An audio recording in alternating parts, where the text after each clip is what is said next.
Vamos abrir juntos a Escritura no livro de Efésios, aonde hoje nós continuaremos a nossa série de sermões no livro de Efésios, que nós carinhosamente intitulamos de Quem Você Pensa que É.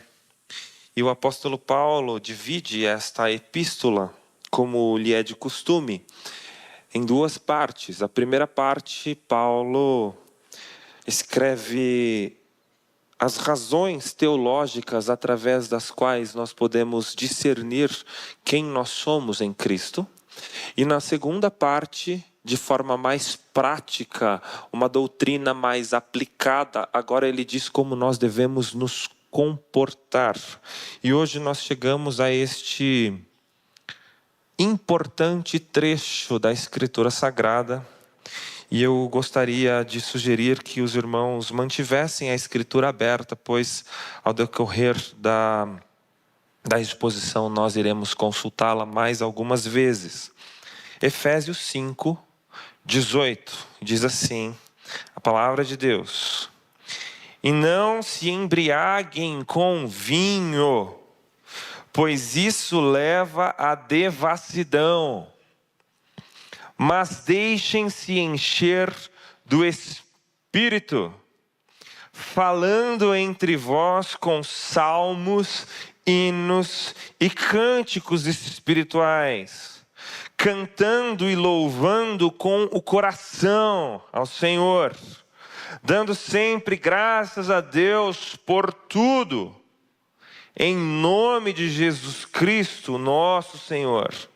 Sujeitem-se uns aos outros no temor de Cristo.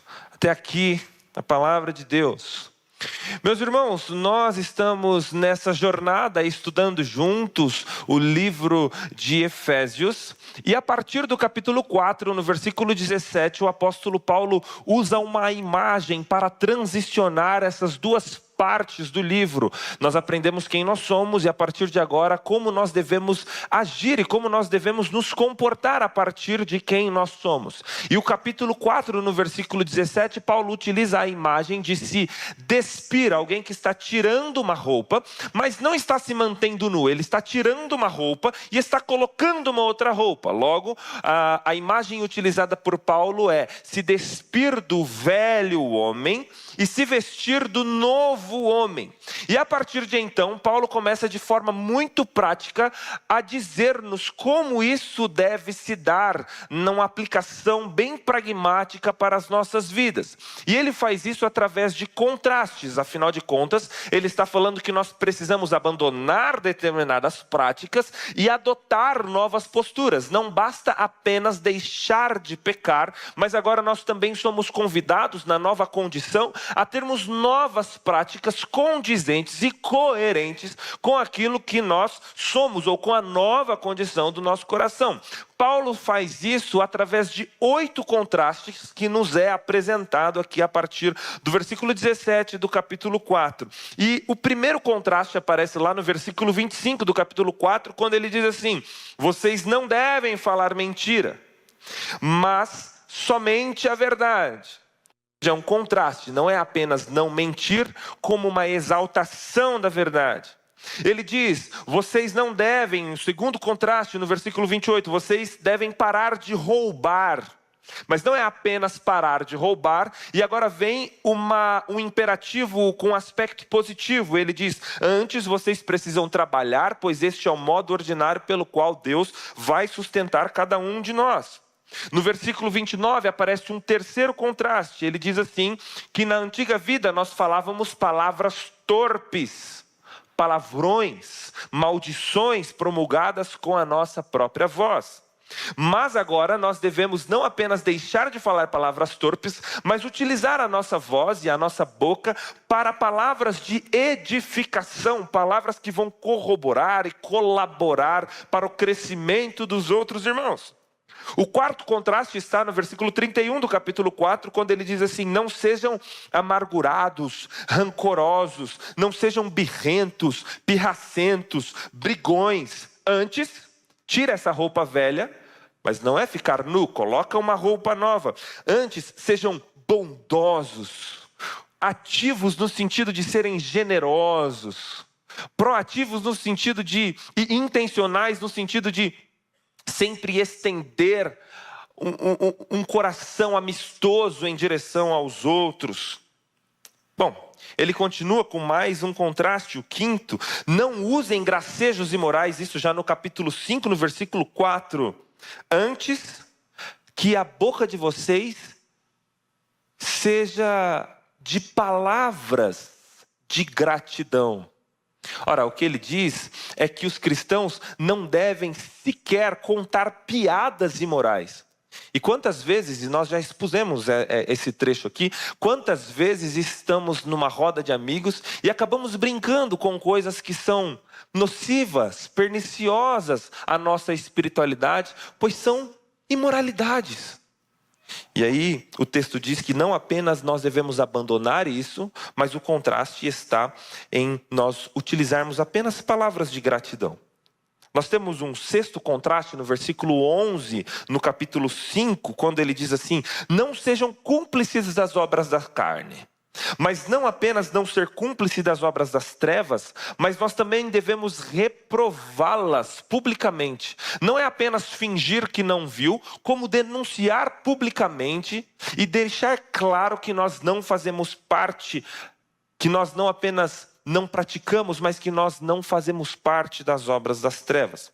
Vem o sétimo e penúltimo contraste que nós aprendemos na semana passada, quando ele diz: não vivam como tolos, mas como sábios. E aqui agora vem o último contraste de Paulo, quando ele diz: não se embriaguem com vinho, mas encham-se do Espírito Santo. Agora, é muito curioso, porque para você estabelecer um contraste, no mínimo você precisa que essas coisas estejam na mesma categoria. Por exemplo, não andem nas trevas, andem na luz. Tem a ver, ok? Não falem mentiras, falem verdades.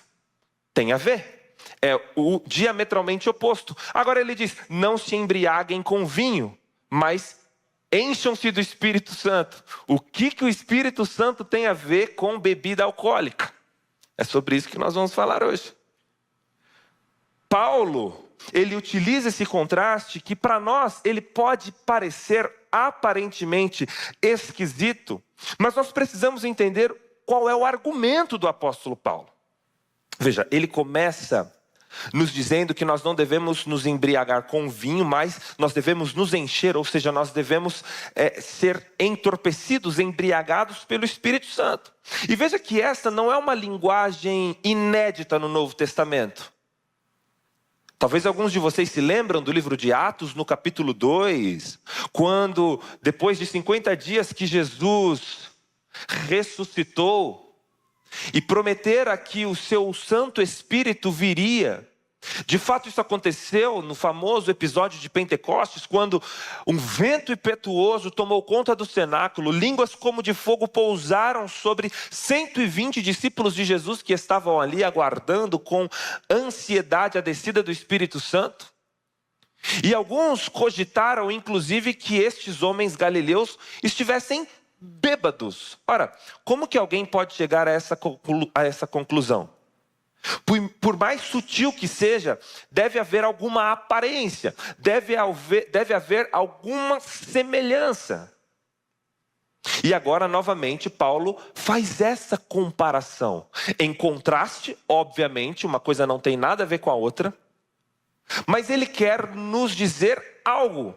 Alguma coisa precisa ter de coincidência nessas duas coisas, de coerência, de coesão, porque senão não tem como você contrastar algo que é tão diferente assim, ou que é de outra categoria.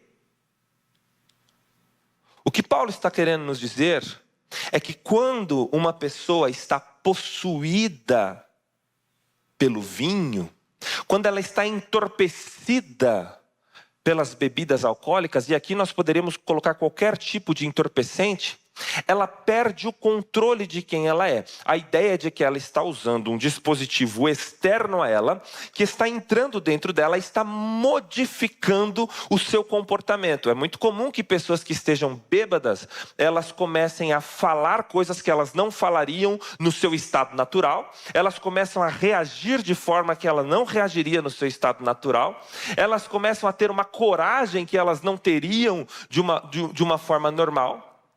E aí Paulo está dizendo o seguinte: vocês precisam também de um dispositivo externo que quando entra dentro de você vai habilitar você e vai mudar quem você é naturalmente. Agora, isso não pode ser conquistado através da bebida alcoólica. Essa intrepidez, essa falta de vergonha, essa mudança, essa alteração comportamental não pode ser buscado em bebidas alcoólicas, mas no Espírito Santo. Por quê? Paulo explica. Porque quando nós somos entorpecidos por bebidas alcoólicas, isso necessariamente gera um resultado nefasto, demoníaco, que é a devassidão. O que Paulo está dizendo é que pessoas bêbadas não fazem nada produtivo. Pessoas cheias do Espírito Santo são comandadas, controladas, dominadas pelo Espírito Santo e elas promovem a obra de Deus. Aí está a semelhança e aí está o contraste. Então Paulo diz: se algo deve dominá-los, que não sejam entorpecentes carnais, mas o Santo Espírito. É preciso que nós nos enchamos do Santo Espírito. E o que é esse Santo Espírito? Esse Santo Espírito é a terceira pessoa da Trindade. Às vezes a gente pensa que o Santo Espírito de Deus é uma espécie de ente, é um subproduto da Trindade. Às vezes a gente não trata com o devido rigor o Espírito Santo. A gente fala de Deus o Pai, fala da pessoa de Cristo, mas o Espírito Santo parece uma coisa secundária. Na verdade, ele é uma pessoa, e por ser uma pessoa, ele tem vontade, ele tem desejos. O Santo Espírito, completamente coerente e coeso com o restante da Trindade bendita, mas o Santo Espírito é uma pessoa. É o Deus, como diz o pastor Hilder, que decidiu nos habitar. E Ele está conosco. E o que o Novo Testamento diz a respeito do Espírito Santo de Deus? O Espírito Santo de Deus é aquele que nos convence do pecado, da justiça e do juízo de Deus. Só por esse aspecto, nós já deveríamos querer ser cheios do Espírito Santo, querer ser dominados pelo Espírito Santo, pois alguém que é cheio do Espírito Santo está convicto do seu próprio pecado, da sua própria injustiça e, portanto, da justiça de Deus, está convicto de quem é e está convicto de que precisa da graça de Deus. Mas mais do que isso, o Espírito Santo não apenas nos convence do pecado, da justiça e do juízo vindouro, mas ele também opera um novo nascimento no nosso coração. O Novo Testamento apresenta o Espírito Santo de Deus como aquele que santifica o crente, ou que opera a santificação ativamente na vida do crente. É ele quem habilita os crentes nos dons e distribui indistintamente dons espirituais para edificação mútua. Só aqui nós já temos uma ideia do porquê que nós precisamos nos encher do Espírito Santo. É Ele quem produz o fruto do Espírito em nós, conforme Gálatas 5:22, o amor, a paz, a longanimidade, a benignidade, a bondade, a fidelidade, a mansidão, a alegria, o domínio próprio. Todas as qualidades que nós temos é porque o Espírito Santo que está produzindo o fruto do Espírito em nós. É Ele quem está dizendo, é Ele quem está também, a partir de Paulo escrevendo aos Romanos, é Ele quem está criando em nós e operando em nós para desenvolver em nós a imagem de Cristo Jesus de forma gradual. Ele também intercede por cada um de nós, com gemidos inexprimíveis, inclusive. Sabe quando o seu coração se derrama diante do Senhor e parece que as palavras não passam do teto? Saiba que o próprio Espírito de Deus está diante do Pai, intercedendo e orando, inclusive as palavras, e traduzindo para Deus, inclusive as palavras que você não consegue falar. E os sentimentos que há no seu coração, que inclusive você não consegue expressar e descrever em palavras. Este é o trabalho do Espírito Santo. De acordo com Romanos 8, o Espírito Santo é aquele que testifica a nossa filiação com Deus. Bom, por todas essas razões, fica claro que nós precisamos do Espírito Santo. Não tem como viver uma vida cristã genuinamente sem o Espírito Santo. Agora, o que Paulo está dizendo é que nós precisamos ter a plenitude do Espírito Santo. Isso significa necessariamente, ou pelo menos Paulo sugere que é possível viver uma vida de nascido de novo sem estar pleno, cheio do Espírito Santo. Uma vida medíocre, com pouco Espírito Santo. E aí Paulo vem nos provocar, dizer: não vos embriaguem com vinho aonde há dissolução, mas sejam cheios do Espírito Santo. E aí eu e você poderíamos dizer: tá bom, Paulo, nós entendemos que nós temos que ser cheios do Espírito Santo, e nós entendemos que nós não devemos nos embriagar com vinho, mas nós devemos nos deixar dominar pelo Espírito Santo, porque tal como o vinho, ele entra em nós e ele nos habilita para fazer coisas que no nosso estado orgânico natural nós não faríamos. Nós entendemos tudo isso, mas como eu faço isso? E aí agora vem 4 verbos aqui no grego que estão no particípio, seria mais ou menos, a gente traduz como se fosse um gerúndio. Quem lembra das aulas de português lá da 5ª série, né? Ando, endo e indo. São os verbos que estão no gerúndio. Então são 4 afirmações que Paulo faz. E é muito interessante entender que essas 4 afirmações, primeiro, elas são um resultado de alguém que está cheio do Espírito Santo, mas elas também são o motivo pelo qual nós vamos nos enchendo do Espírito Santo. Então, esses 4 critérios aqui colocados são uma busca que cada um de nós temos que ter para sermos cheios do Espírito Santo. Se você quiser ser cheio do Espírito Santo, essa é a fórmula. Mas eles também são indicadores de uma vida cheia do Espírito Santo. Se alguém é cheio do Espírito Santo, necessariamente demonstrará nessas 4 coisas. E os verbos são o seguinte: primeiro ponto, lê aí na tua palavra: falando entre vós com salmos, hinos e cânticos espirituais. A nossa conversa deve estar encharcada de salmos, da Escritura. Aí você me pergunta assim: pastor, significa que eu vou ter que olhar para o meu irmão e conversar assim com ele? Ô varão, tá tudo bem aí? Aí o irmão vai me responder: sim, afinal de contas, bem-aventurado o homem que não anda segundo o conselho dos ímpios, que não se detém no caminho dos pecadores e nem se assenta na roda dos escarnecedores. E por aí? Ah, por aqui está tudo bem, meu irmão, afinal de contas o Senhor é meu pastor e nada me faltará. E como é que está a família? A família vai bem, porque em Salmo 91 diz: aquele que habita no esconderijo do Altíssimo, a sombra do Onipotente descansará. E aí o irmão diz assim: pois é, rapaz, o dia está bonito. Exatamente, afinal de contas o céu proclama a glória de Deus, o firmamento anuncia as obras da sua poderosa mão. Rapaz, hoje você está cheio do Espírito Santo. É isso mesmo, afinal de contas, que os meus lábios sejam sempre cheios da tua canção, ó Senhor dos exércitos todo-poderoso. Não, não é isso que Paulo está dizendo. Afinal de contas nós pareceríamos malucos. Agora, isso é uma coisa. A outra coisa é, parece que as nossas conversas não têm nem ecos da Escritura, nem reverberações ínfimas da Escritura. A gente se reúne para falar de futebol, de vinho, as meninas de dorama. Cadê aquela paixão? Eu não gosto de dar muitos exemplos pessoais, mas eu vou quebrar minha própria regra hoje. Eu lembro quando veio de uma tradição mais carismática, e eu lembro quando nós conhecemos as doutrinas da graça, através de um livrinho do Spurgeon. Eu e um amigo, na época, conhecemos as doutrinas da graça. Começamos a entender a fé reformada. E nós éramos tão novos, mas tinha uma chama tão grande no coração, que sempre que nós nos encontrávamos, a nossa conversa era sobre Bíblia, e nós lemos a Bíblia várias vezes.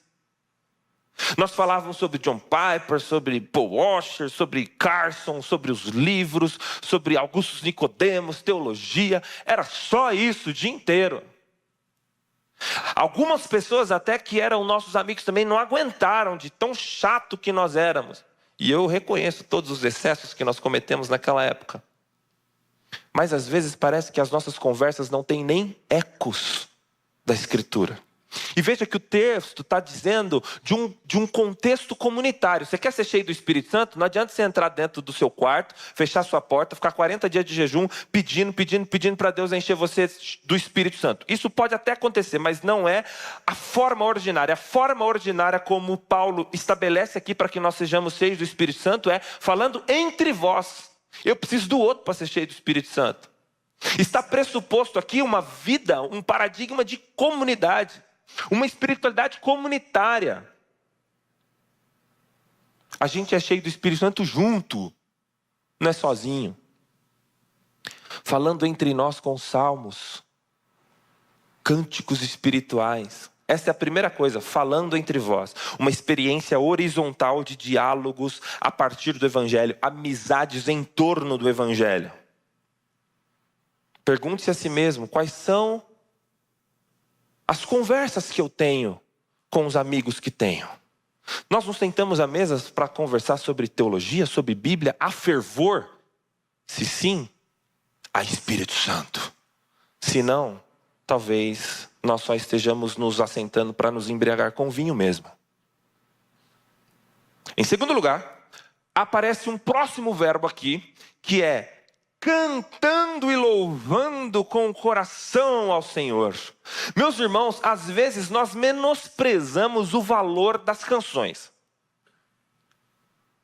Eu me recordo que quando nós chegamos aqui, e aí o restante da equipe de música, a gente sempre conversava sobre isso. O que nós podemos fazer para a igreja cantar mais, participar mais das canções? Porque às vezes nós sentimos que a igreja mais assistia às canções do que propriamente cantava. Às vezes a gente menospreza como se a canção fosse apenas um preâmbulo do culto, como se fosse apenas uma forma de esperar todo mundo chegar para o momento da pregação. E de fato a pregação, a proclamação oral do Evangelho, a pregação tem primazia no culto reformado, mas isso não significa que os cânticos espirituais não são meios também para que nós sejamos cheios do Espírito Santo. Não menospreze essa importante prática, que é um meio para ser cheio do Espírito Santo. Cantando louvores a Deus com o coração. E aqui tem duas coisas muito importantes a serem ditas. Primeiro, cantando louvores. Meu irmão, tem música gospel por aí que não é louvor, viu? Tem música gospel aí por aí estimulando a vingança, inclusive. Quem te viu passar na prova e não fez nada por você, quando vê você na bênção, vai ficar... sei lá, arrependido, apavorado, porque você vai estar no palco, mas o outro vai estar lá embaixo. Isso não é música cristã, isso não é louvor. Não é toda música gospel que é louvor. Inclusive tem muita música gospel que não apenas não é louvor, como é antibíblica. O que é louvor então, pastor? Músicas que têm no seu conteúdo a palavra de Deus. Músicas que são o que Lutero chamou de lectio sonora, uma pregação cantada. Nós temos que cantar louvores. Mas o texto fala mais uma coisa ainda, porque nós que somos presbiterianos, pessoal de igreja histórica geralmente é mais rigoroso com letra de canções. A gente aqui mesmo, para as canções de louvor, nós fazemos uma triagem para ver qual canção que tem problema teológico, qual não tem. Às vezes dá uma discussão danada para ver se a música pode entrar ou não. Às vezes a música é até bonita, mas não entra porque tem um problema teológico. A gente até tem esse rigor, mas agora tem uma outra dimensão que o texto está dizendo, cantando com o coração. E às vezes igrejas mais tradicionais são tão rigorosas e coam as moscas, mas engolem os camelos. São tão rigorosas com a letra, mas quando vão cantar, cantam de forma frígida, de forma fria, sem vida. Nós temos que cantar com o nosso coração. Os afetos têm que estar envolvidos também nas canções. E tem coisa que pega a gente, né? E isso precisa ser intencional. Porque é um imperativo ser cheio do Espírito Santo, é uma ordem. E a segunda forma de ser cheio do Espírito Santo é cantando louvores a Deus. Eu sei que tem canções, por exemplo, quando a gente canta só de ouvir tua voz, e sente o pastor Hilder, vai às lágrimas. Ou quando a gente canta Agnus Dei, né? Santo, Santo é o Senhor poderoso. Nem olhem para o pastor Maurício, porque ele vai estar pranteando. Hoje ali, antes de pregar, o Rafa me lembra de um episódio que nós vivemos juntos em 2017. Os meninos estavam aqui tocando Davi do Melhor, e ele disse assim para mim: eu lembro em 2017, quando a Tainá estava com câncer, e vocês tocaram essa música, e foi muito marcante. Falei, poxa, você me fala uma coisa dessa antes de eu pregar? Porque a música genuinamente cristã mexe com a gente, e tem que mexer mesmo. Não tem nada mais longe do que um servo de Deus, do que um machão truculento, troglodita. Não, eu não choro. Não, eu não levanto a mão. Não, eu não me entrego ao Senhor. Mas quando fica bêbado de bebida, faz coisas que este púlpito nem merece que nós citamos. Por que que nós não nos entregamos ao Senhor da forma como devemos? Em terceiro lugar, há mais um verbo aqui importante que está no gerúndio. Dando sempre graças por tudo ao nosso Deus e Pai, em nome de Jesus Cristo. Uma vida de gratidão. Às vezes o pessoal pensa que ser cheio do Espírito Santo é aquelas igrejas que o pessoal cai, fala em outras línguas, e aí rodopia. Aí, caramba, essa pessoa foi cheia do Espírito Santo. Sabe o que mostra para nós uma pessoa cheia do Espírito Santo? Uma pessoa que vive uma vida de gratidão. E o oposto de gratidão é reclamação. Às vezes nós murmuramos tanto, meus irmãos, que isso se torna um hábito na nossa vida. E eu tenho um desafio para você nessa noite. Tente nessa semana, pelo menos um dia, passar o dia inteiro, 24 horas, sem reclamar. Mas é nenhum tipo de reclamação. Nenhum tipo de comentário que possa sugerir uma reclamação, uma murmuração. E tem gente que não fala, né? Mas bufa, que também é reclamação, sabe? A gente vai dizer, isso também é reclamação. Tenta passar um dia sem fazer isso. Não reclama do trânsito, não reclama do clima, não reclama da comida, não reclama de nada. Não faça nenhum comentário que seja reclamação. Você vai ver como é difícil.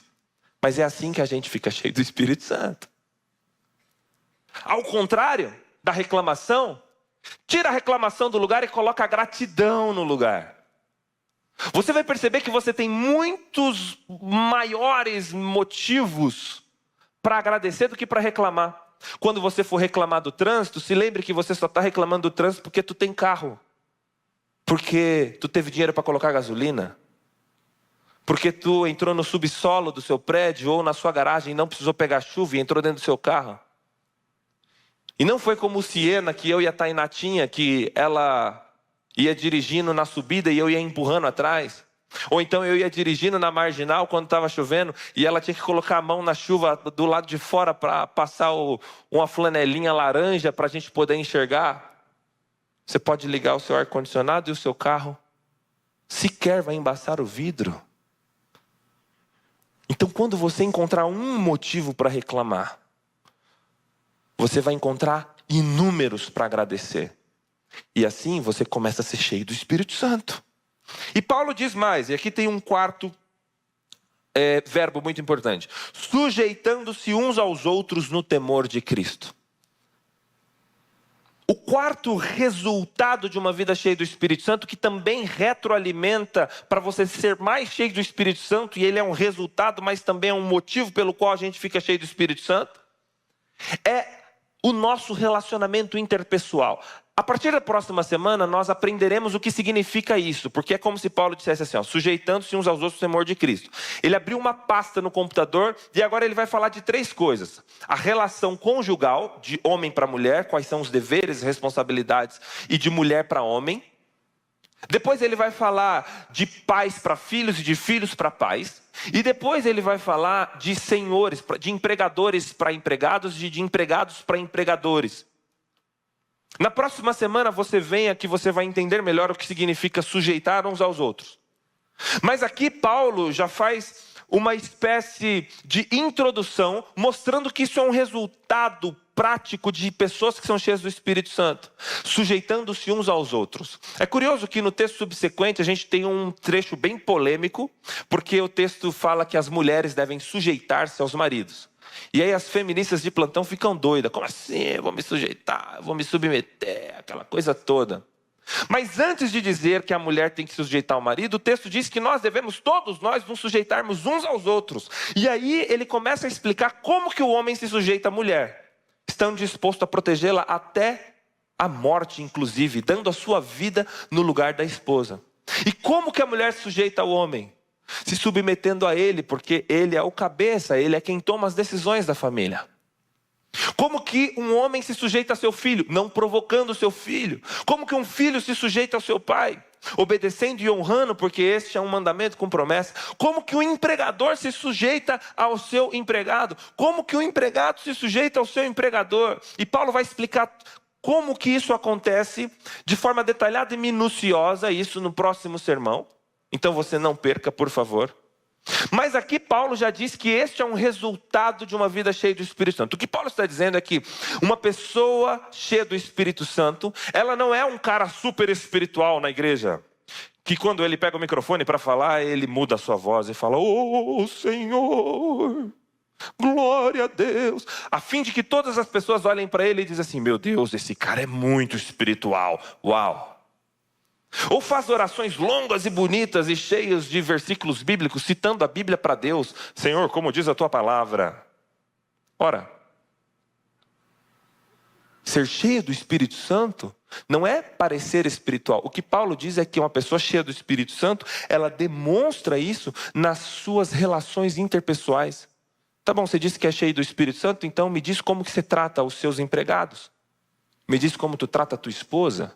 Me diz como você trata seu marido. Me diz como tu trata o teu filho. E a gente vai ver se tu é cheio do Espírito Santo mesmo ou não. É isso que é ser cheio do Espírito Santo, segundo Paulo. É isso que Paulo está nos ensinando quando ele diz: sejam cheios do Espírito Santo. Eu vou fazer 2 aplicações bem rápidas. Ser cheio do Espírito Santo, em algumas tradições, significa que a pessoa tem que falar em línguas estranhas. Em tradições mais carismáticas, as pessoas que entendem que estão plenas do Espírito Santo, elas começam a falar em outras línguas. Isso pelo fato de que em Atos dos Apóstolos, todas as vezes, indiscutivelmente, que o Espírito Santo desceu e batizou alguém com o Espírito Santo, essa pessoa falou em línguas estranhas ou em outros idiomas. Isso aconteceu 4 vezes no livro de Atos. A primeira vez é no capítulo 2, quando os discípulos de Jesus, os judeus, estavam, cerca de 120 deles, reunidos no cenáculo. E então, no dia de Pentecoste, o Espírito Santo veio, desceu sobre eles e eles começaram a falar outras línguas. No capítulo 8, quando os apóstolos vão visitar os samaritanos que haviam recebido o evangelho, e eles impõem as mãos e agora eles recebem o Espírito Santo e começam a falar em outros idiomas. Quando Cornélio, no capítulo 10, que era um centurião romano, um servidor público de Roma, ele recebe a fé, então ele é batizado com o Espírito Santo, diz o texto, e ele passa a falar em outras línguas. E o livro 19 diz que Paulo, quando está em Éfeso, em Éfeso, o mesmo lugar para onde ele destinou a carta que nós estamos estudando, ele ora pelos discípulos de João Batista que só haviam recebido o batismo por água para arrependimento de pecados. E então ele ora por estes, e estes então recebem o Espírito Santo e eles falam em outras línguas. E aí os carismáticos e os nossos irmãos pentecostais, pelos quais nós temos um enorme apreço e reconhecemos a nossa irmandade e todo o trabalho que eles fazem no Senhor, mas eles alegam que, veja, todas as vezes que o Espírito Santo batiza alguém, essa pessoa fala em línguas. Então estar pleno do Espírito Santo significa necessariamente que você tem que falar em outras línguas. Bom, meus irmãos, não sejamos tão apressados em chegar a esta conclusão. Primeiro, pelo fato de que o dom de línguas é um dom administrado pelo Espírito Santo e que não tem a ver necessariamente com o fruto do Espírito. Então é possível que uma pessoa ou que comunidades inteiras não demonstre o fruto do Espírito e ainda assim haja manifestação de dons do Espírito no meio deles. Eu sei que isso é meio confuso, mas não pode haver plenitude do Espírito se há dons, mas não há fruto. Um clássico exemplo disso é a igreja de Corinto. Porque a igreja de Corinto tinha imoralidade sexual, um sujeito dormia com a própria madrasta e o seu pai também, é uma coisa de doido. E eles não disciplinaram este irmão. Eles tinham um irmão que queria colocar o outro na justiça, um mau testemunho danado. O culto era uma bagunça, uma desordem. Eles tinham um preconceito racial dentro da igreja. Eles faziam com que os pobres não comessem na ceia, enquanto os ricos se esbaldavam e ficavam bêbados. Era uma igreja que notoriamente não manifestava os frutos do Espírito. E ainda assim, Paulo concorda que havia dons espirituais no meio deles e eles falavam em línguas, por exemplo. Então, o falar em línguas não necessariamente significa que há plenitude do Espírito Santo. Por isso que é possível que haja irmãos que falem em línguas, como os pentecostais alegam, mas que têm as suas vidas todas tortas, por exemplo. Eu sei que é difícil de entender algo como isso, mas o ponto é, o que diz então, pastor, o livro de Atos, e por que sempre que há Espírito Santo há essa manifestação no livro de Atos? É importante a gente entender que o livro de Atos ele está falando de uma manifestação pontual. E a doutrina não está na ligação entre batismo e línguas. Mas as línguas são um sinal, sim, do batismo. Mas a doutrina está nas pessoas que receberam. Vamos olhar mais atentamente para isso. E é importante esse discernimento para a igreja, porque aí reside um dos principais pontos aonde nós somos distintos de outras igrejas carismáticas, por exemplo, e nós que somos reformados. Vamos lá. Quando nós olhamos para Atos 2, quem recebeu o Espírito Santo foram os judeus, ok? E esses judeus receberam um sinal, que foi falar em outras línguas. Agora, no capítulo 8, quem recebeu o Espírito Santo foram os samaritanos. Um povo misto, miscigenado, um povo que era metade judeu, metade israelita e metade pagão, outros povos. Era um povo intermediário. Inclusive, os judeus não os reconheciam. Mas agora que eles receberam o Espírito Santo, era imprescindível que o mesmo sinal que apareceu para os judeus, aparecessem também para os samaritanos, para que não houvesse dúvidas para os judeus que os samaritanos haviam recebido o Espírito Santo. Afinal de contas, eles começaram a se comportar assim como nós. Em terceiro lugar, em Atos capítulo 10, quem recebe o Espírito Santo são os gentios, na figura de Cornélio. E era imprescindível que o sinal fosse o mesmo, para que ficasse claro que o Espírito era o mesmo. O Espírito não podia visitar com outro sinal, porque isso geraria dúvida. E agora os gentios também estão sinalizados que estão na aliança. Mas ainda falta um grupo. A gente tem os judeus, a gente tem os gentios, a gente tem os intermediários, mas ainda falta um grupo no povo de Deus, não é isso? Nós somos aliancistas. E o povo do Antigo Testamento? Como que eles receberam o Espírito Santo? Estão representados na figura dos discípulos de João Batista, no capítulo 19, na cidade de Éfeso, que disseram, não, nós batizamos sim, o batismo de João Batista, nós somos discípulos dele. E aí Paulo diz, mas vocês precisam do Espírito Santo. E agora eles precisam receber o mesmo selo, para ficar claro que desde o Antigo Testamento até o porvir, a igreja de Jesus Cristo é um povo só. Isso explica o fato de que o sinal foi o mesmo naquela época. Mas não necessariamente hoje, meus irmãos. Nós temos que dizer que todo mundo que para ter o Espírito Santo precisa falar em línguas. Para ter o Espírito Santo e o resultado do Espírito Santo na nossa vida é uma língua que horizontalmente tem conversas que edificam. Em segundo, uma língua que louva o Senhor Deus de forma vertical. Uma língua que agradece a Deus em todas as circunstâncias. E um comportamento que se sujeita uns aos outros dentro do arranjo social e civil que nós vivemos. Se submete às autoridades, se submete dentro de casa, se submete no trabalho, sempre procurando a melhor forma de amar a Deus e amar o próximo. Isso é uma pessoa cheia do Espírito Santo. Farei 2 aplicações bem rápidas. A primeira é: enchei-vos do Espírito. Isso é o que Paulo manda a gente fazer. Isso é um imperativo, não é uma opção. Paulo não está dizendo assim, você pode até ser cheio do Espírito se você quiser, ou se você não quiser, não tem problema, você pode ser um crente com um pouquinho de Espírito só. Não, é um imperativo. No grego original é um imperativo. Isso significa que, da mesma forma que a Bíblia ordena assim, não matarás. Se você mata, você está indo contra o mandamento, ok? Quebrando o mandamento. Enchei-vos do Espírito também é um mandamento. Se você não se enche do Espírito, você está em pecado. É um imperativo, ok? Não é uma opção. Não é uma condição extra. É um imperativo. Em segundo lugar, esse enchei-vos do Espírito está escrito no plural no grego. Isso significa que essa não é uma condição exclusiva para alguns. Às vezes a gente pensa que o pastor tem mais Espírito Santo. Eu vou lá no pastor Hilder para ele orar por mim porque ele é mais cheio do Espírito Santo. Não. É uma condição que todos nós precisamos buscar. Todos nós, enchei-vos do Espírito Santo, no plural. Há uma terceira coisa a falar ainda sobre esta ordem. Enchei-vos do Espírito Santo está no reflexivo passivo. Um verbo particípio do grego. Isso significa necessariamente que nós não nos auto-enchemos do Espírito Santo.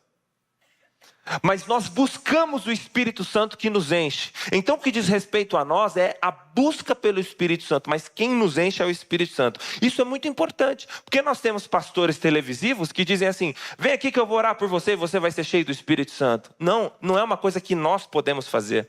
Não é uma coisa que nós podemos provocar. É o Espírito Santo quem nos enche. E por último, no grego, quando você tem um imperativo, tem 2 opções. Ele pode estar no tempo verbal, no auristo, que significa que a ação aconteceu uma vez só.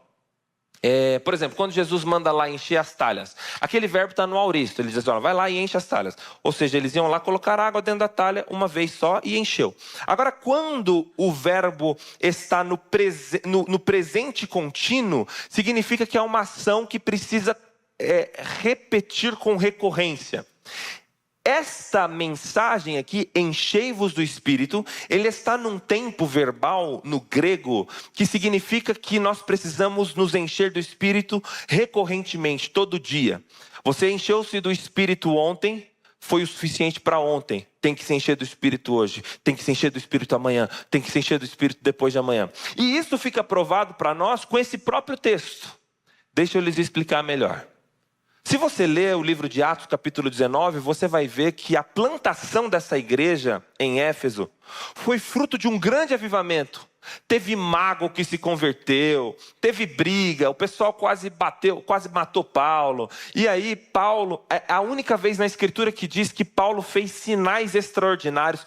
A túnica de Paulo, os lenços de Paulo eram levados até as pessoas e as pessoas eram curadas. Então foi fruto de um grande avivamento.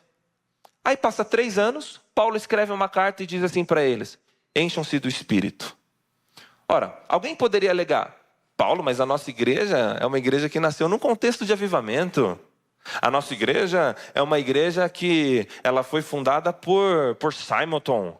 É uma igreja que é confessional. É uma igreja calvinista do tutano à flor da pele. A nossa igreja é fruto de um grande avivamento. Nós somos reformados. Afinal de contas, nós somos filhos de uma longa tradição. Temos um lastro histórico desde 1517. Paulo diz, ok, tudo bem, encham-se do Espírito Santo.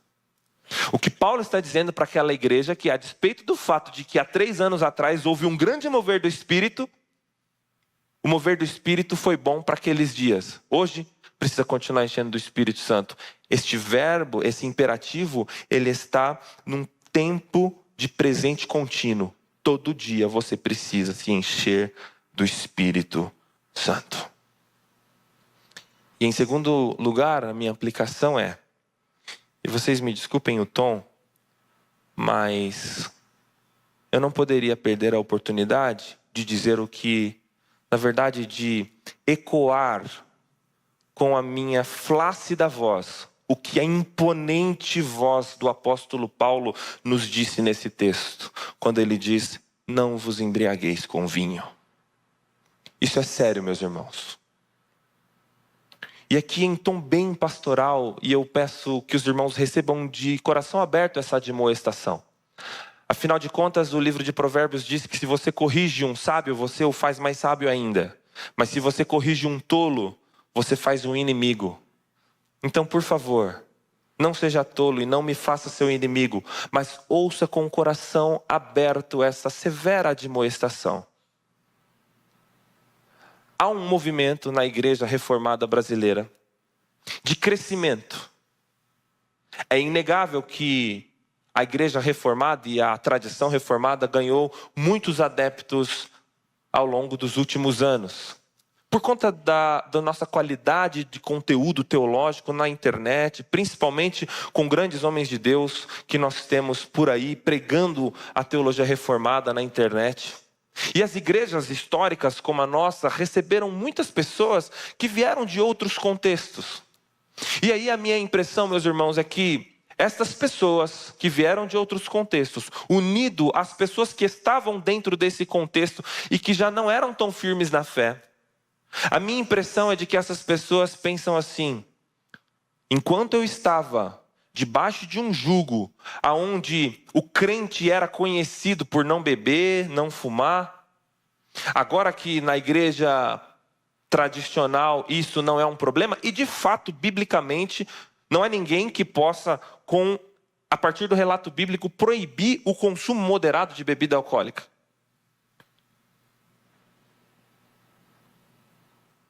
Agora, isso é uma coisa. Outra coisa é, agora que eu vim para a igreja que diz que pode, eu vou aproveitar o que eu puder. Meus irmãos, como que tem sido as festas de casamento nossas? A minha impressão é de que só fica esperando o pastor Hilder virar as costas e ir embora, para baixar o nível. Canções obscenas, danças obscenas, regados a álcool.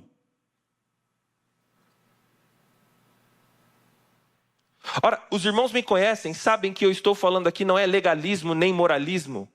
Eu já falei inúmeras vezes que a Bíblia inclusive estimula o uso de bebidas alcoólicas em circunstância de celebração e de forma moderada. Eu já preguei inúmeras vezes sobre isso. Não é disso que eu estou falando. O que eu estou falando é do que Paulo diz que acontecem dissoluções, devassidão. E o coração se inclina para fazer bobagem.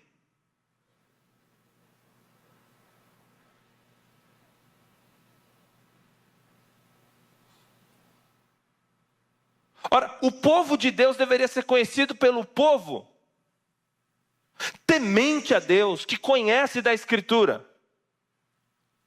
E hoje, infelizmente, eu tenho que ouvir por aí os gracejos de pessoas de outras tradições dizendo assim, eu vou para a igreja presbiteriana, e afinal de contas lá a gente pode beber. Uai! Esse é o nosso testemunho?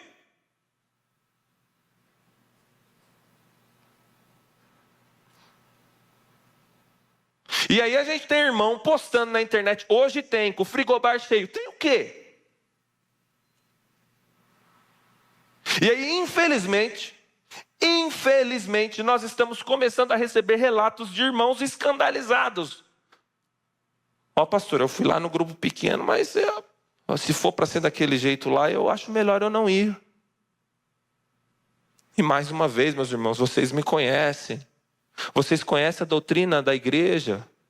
Vocês conhecem o que nós sempre pregamos aqui. Não é moralismo, não é legalismo. Mas eu preferia ver a nossa geração cheia do Espírito Santo do que cheia de bebida na cara. Vamos orar. Deus, nosso Pai bendito, tenha misericórdia de nós, Senhor. Desperta o teu povo, Senhor, para um avivamento verdadeiro que traga mudança significativa no nosso comportamento. Porque não adianta nada conhecer teologia e nos tornarmos truculentos e frígidos. Que o Senhor, pela tua graça, visite a tua igreja. Dê a nós um coração quebrantado e puro diante do Senhor. Renova em nós o teu espírito inabalável, assim como pediu Davi. Que seja assim para a glória do teu nome. Em nome de Jesus Cristo, nosso Senhor. Amém.